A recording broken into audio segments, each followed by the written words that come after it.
Good evening, Tracy. I'm Raj Singh, and you're watching the weekly political podcast. Along with me, I have. Gurtej Atwal. Thank you, Gurtej. Thank you. And as you guys know, the election season's over, and now it's time to look who we have in our office. And we're starting with our mayor, City of Tracy's first female elected mayor, African American, Dr. Nancy Young. Dr. Nancy Young is not required an introduction. She served on the council for 8 years, and now she's elected as a mayor. So let's all hear from Dr. Nancy Young. Welcome. Thank you. I'm glad to be once again on your show. I was the first on your show when you started back last summer. Didn't really know what to expect, but I really appreciate you gentlemen helping me get out there and just reach others within our community of all the things that were going on. And there's so many things going on now. So I'm ready for whatever questions you got for me. Go ahead. All right. I think it's not more questions, it's more to know about you, your journey, right? Because as we know, you served for 8 years as a councilwoman for City of Tracy. So we're excited and we wanted to know what made you decide to get involved in the public office and what was the trigger point and how was your experience being a councilwoman now? How's your journey is going to be as a mayor? Okay, so journeys is interesting because sometimes, journeys, you think you're going in one direction and then you come to a stop sign or a stop light, or you have to turn right or turn left. And so as my journey has begun since I was a little girl, I always felt that everybody's voice mattered. And, different people afforded me the opportunity to be able to speak and be heard and make a difference. And so I've always felt like I needed to have input into my life. I just wasn't that one to just sit there, whatever you tell me, yes, yes, yes. I was always the one to question the whys and the hows and how it can actually contribute and make things better for other people as well.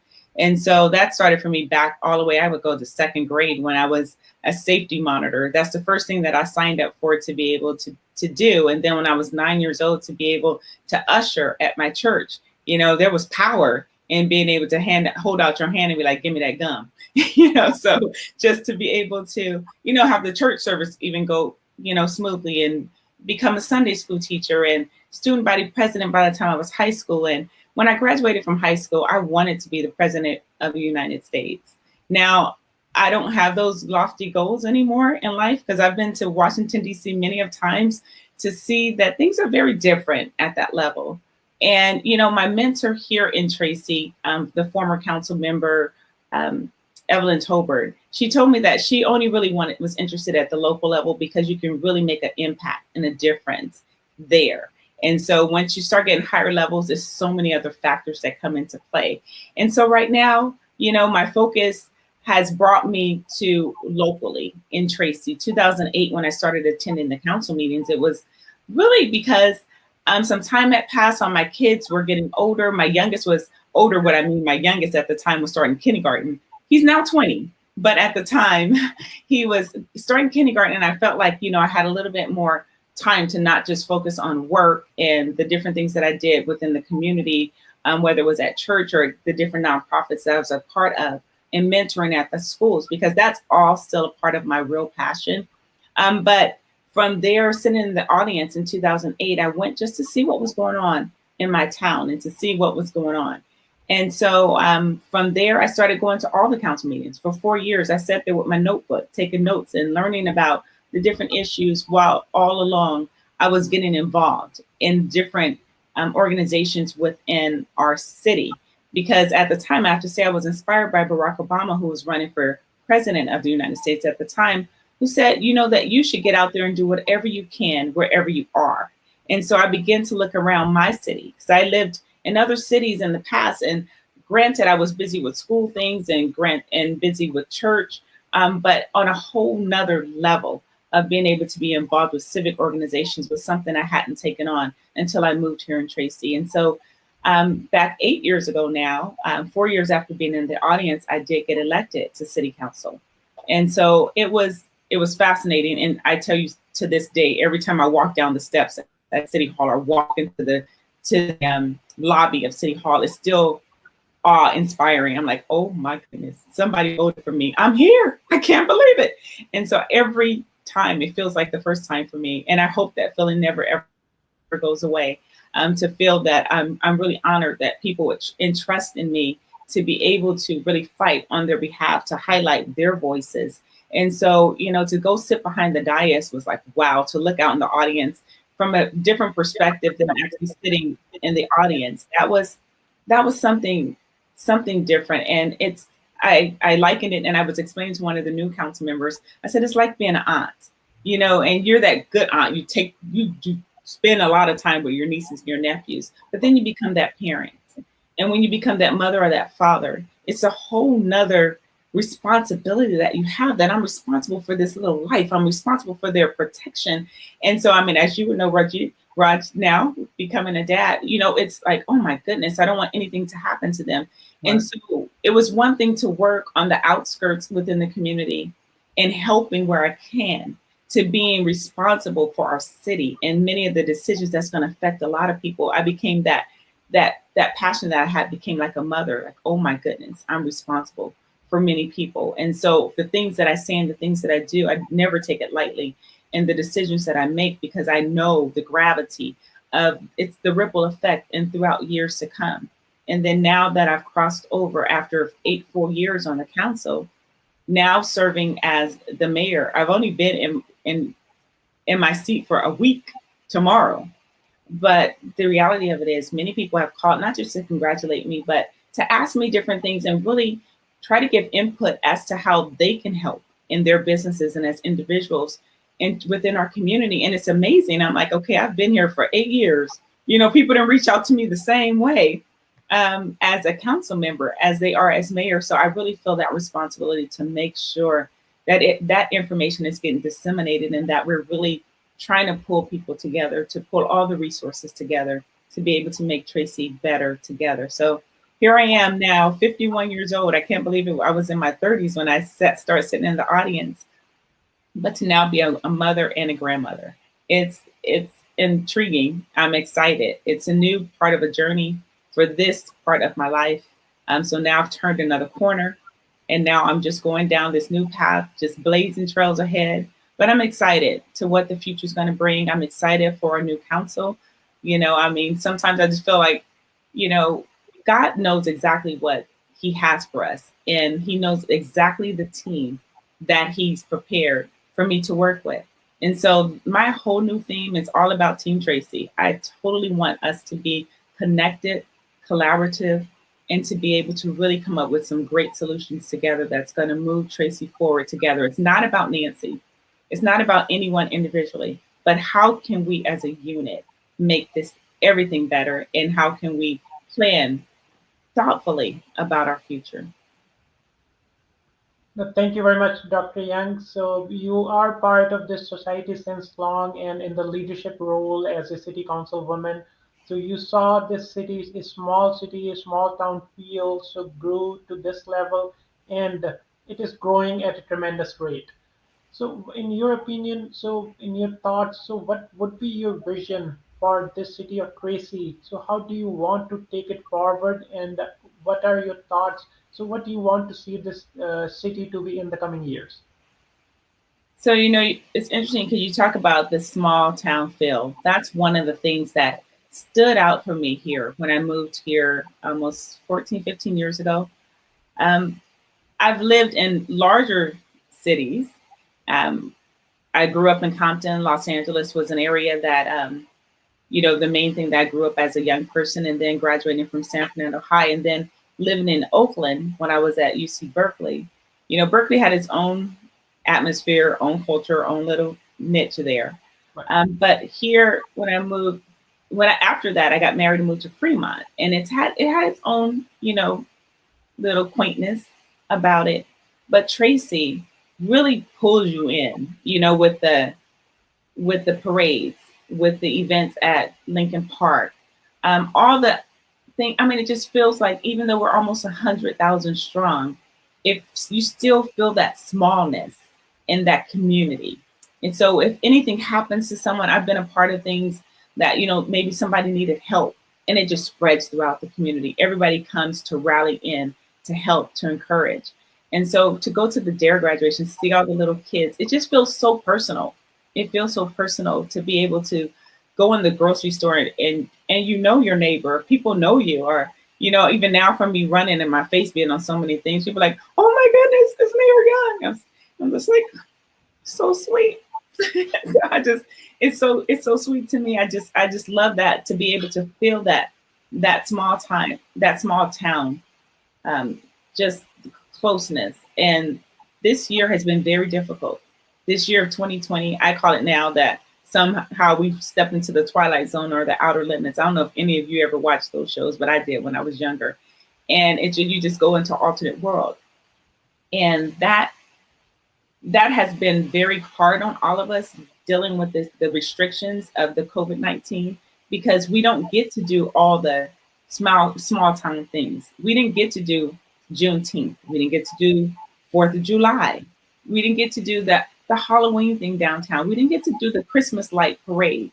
I mean, all these other things. I mean, a lot of other little things that happen all the time downtown. We didn't get to do any of that. We didn't get to do the music in the parks. We didn't get to do the Friday night live things outside, the block parties, all those different things, the country western, the soul, the different ones. Those are so many things that bring community together. We feel so disconnected. So my real goal is to find ways to connect us. You know, Zoom is a whole new thing. StreamYard, all these different things are new.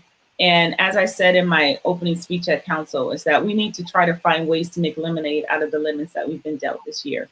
And so my real goal is, first of all, to try to foster that teamwork, to foster that. I think that's my number one priority, really, for the council, because no matter what we tackle, if we know we're on the same team and we all can be heard, then I think we can move things along most expeditiously and for the best benefit of the community, where no one's trying to really highlight their voice more, but our voice is collective. I don't know if you've ever sang in a choir, but I did for a number of years. I was directing a adult choir when I was 11 years old. And the main thing within a choir is that it's one sound, it's one voice. You have the tenor, soprano, and altos. But when you sing together, it's supposed to be a melody that goes together, where it's just that one smooth sound. Now you have a leader, you know, that may lead the song and do ad-libs in between. And so there's always going to be something that has an ad-lib that's going to rise above. But we as a whole should be in harmony, and we should be moving forward. So that's my number one priority. The other thing I think that we all need to focus on is, how are we going to come out of this whole COVID season successfully? It's economic development. It's a lot of individuals, from the individual mother and father, that parents, that business owner, that small business owner, the large business owners. You see large businesses leaving in masses. It's scary. What is our tomorrow going to hold? Are we leaving like the Spanish flu led into an era of the Great Depression? Are we leading into a time where we're going to have to go through something like that in our lifetime? That was in our history books. You know, I don't want to go through that. Many people have worked very hard to get to where they are. And I want us to be able to really come out of this and not have to repeat history unnecessarily. We can't help illness. That we can't help. But we can help the narrative, and we can help the plans for going forward. So I want to see us really come out of this. Financially, we were already going into this year not healthy financially as a city. It had nothing to do with COVID. COVID has only complicated matters. But I want to see, there's a financial plan that council members, Areola and Vargas, now Mayor Pro Tem, has been working on, and I'm really fascinated to see some of the plans, how we're going to move forward with this, the equity and the equity plan that council members Rhodesia and Areola had began. I'm trying to think what that second word is, equity and empowerment or something that we're doing, that's really to go through every thread of our organization and every thread of our community to feel that connectivity and to make sure that the excuses of the past aren't what we use for the future, and how we can elevate and how we can promote and how we can include in all of our voices with every commission that we have, with every level of employment, with everything that we do, to be sensitive to the varied community that we have. It's not Black, it's not white, it's not all Sikh, it's a mixture. And we need to honor that mixture and make sure that all the voices are mixed in there and heard and moved forward. I'm really concerned about housing, and this is the last point that I'll touch on right now. I'm really concerned about housing. We've already been talking about affordable housing before March. And so it's a very real need that we have. But because of COVID, it's definitely complicated a whole segment of people, not from those who are already homeless and the lack of even a warming center, that we're trying to get something right now because it's freezing outside. It's cold. It was cold all day today. And so, I mean, I was laying in my bed last night really thinking about how I'm cold and I had to get up and turn on my heater, but nobody outside could just turn on the heater outside. You know, I'm just concerned about our homelessness. I'm concerned about the affordable housing because many people are on the brink of losing their homes. Many people on the brink of foreclosure are those who rent homes, you know, and those who can't pay the rent. Then what about those who own the homes and their businesses? It's a ripple effect. It's a lot that's going on. And so I want to just make sure that we're being very cognitive in how we're approaching and sensitive of how we're approaching all these things. We're looking at the health of people. I'm looking at the health of our people as well as the health of our economics, of our people in their businesses. I'm looking at the mental health, the challenges that our youth are facing because they can't go and socialize with their friends, or they can't get out and go to school, or they can't play sports. What if I was a football star and it's my senior year? I can't even play football. And I made it all the way to my senior year. Maybe I was playing since Little League, as my little brother did, and went on to college to play as well. So there's a lot of things that I think that we need to be sensitive, and it's just a hard time within our world. I think that it's the makings of a civil war because you have different people that believe and feel different ways within the same families, within the same city blocks, within the same community, within the same state, or the same country, or the same world. And so it's going to be hard. So I think we need to develop a new sensitivity to each and every person, and realize that we all just feel differently about different things, and we have to respect and honor that. And I'm not going to get mad at you if you don't have your mask on, because it's hard for you to breathe, because I'm thinking you're trying to kill me because you don't have on a mask. I just see things differently, and I'm trying to see things more holistically. It's not a platform, whether it's Republican or Democrat, but it is about people. But I think we need to look at it holistically. And I think that's the only way that we're going to be able to really move forward, because right now, I think fear is dominating a lot of the landscape, and it affects us all where we are, where we live. And so I know early on with our council, as I was mayor-elect, I said, I know some of you probably mad at me, mad that you voted for me because I'm fighting for some of our small businesses. But I feel that it's my job and my position to look at the larger picture. And that's truly what I'm trying to do. And I'm just praying that, you know, we find a way to move forward together and respect and honor one another. Absolutely. And I'm glad that these are the very imperative points that everybody needs to know, and what their leader is thinking and what the leader is working on. As you said, being in a small town and having a small businesses, which are the backbone of any town for their growth. And you're supporting that, you're working towards that. And obviously we're dealing with the COVID and giving the choice, somebody, it's advisory, right? They want to wear a mask for their own protection, which they should, and there should be some protocols. But I'm going to leave that up to everybody smart and intellectual. They can make their own decisions. So thank you so much for touching all those great points. And I want to move forward to our next segment of our show to know, like, you have such a great vision. You have such a great policy-making experience from last 8 years. So if anybody from the town as a Tracy resident would like to add a value, how would you advise them that they can reach out to you, or how would they make a value addition to your policies?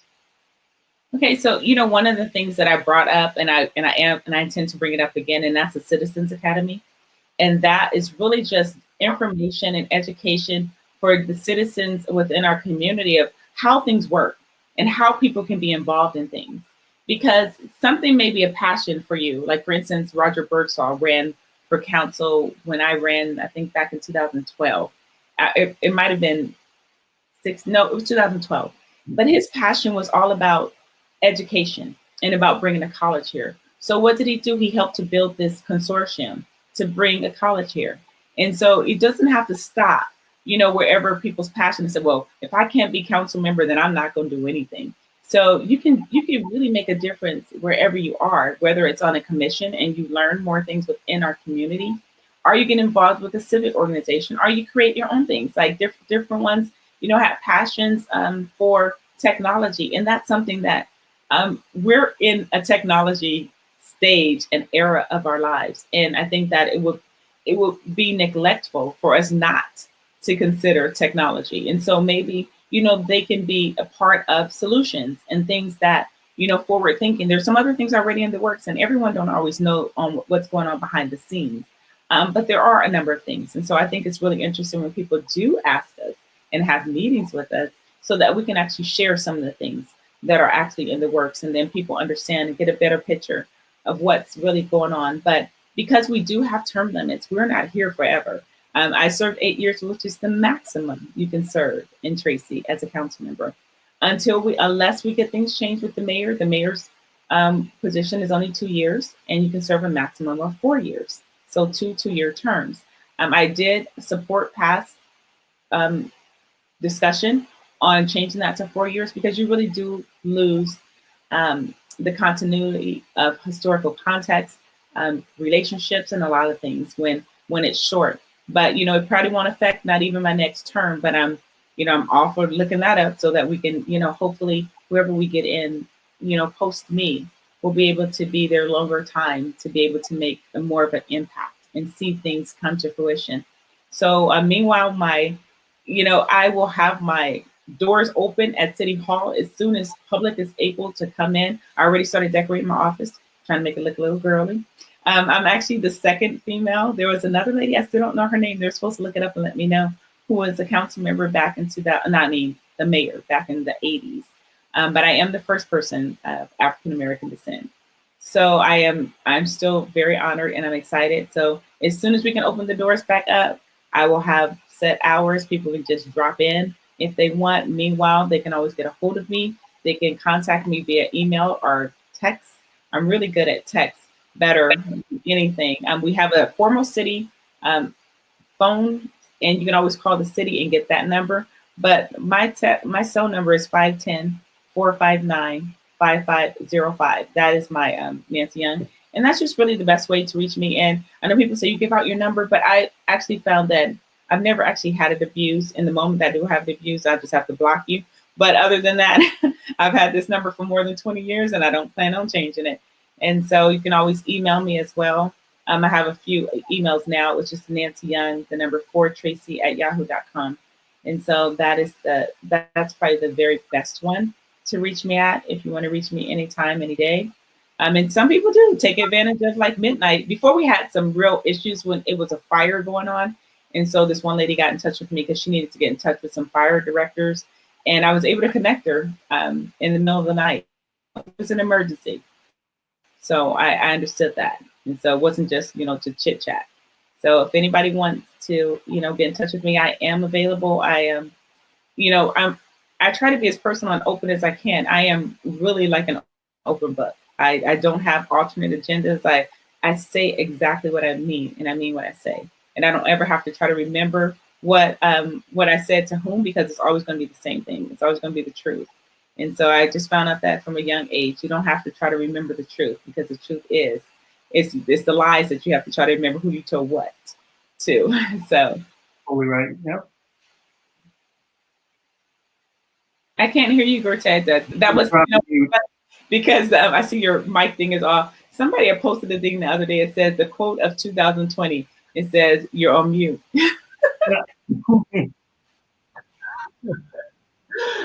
Yeah, no, sincerely, thank you, Dr. Young. So yeah, irrespective of the background, anybody is more than welcome to add value to the city of Tracy. They're more than welcome to reach out to you, reach out to the city staff, and add value to their society. And with that, want to thank you again, Dr. Young, for being here and for sharing your thoughts how you want to lead the city of Tracy going forward.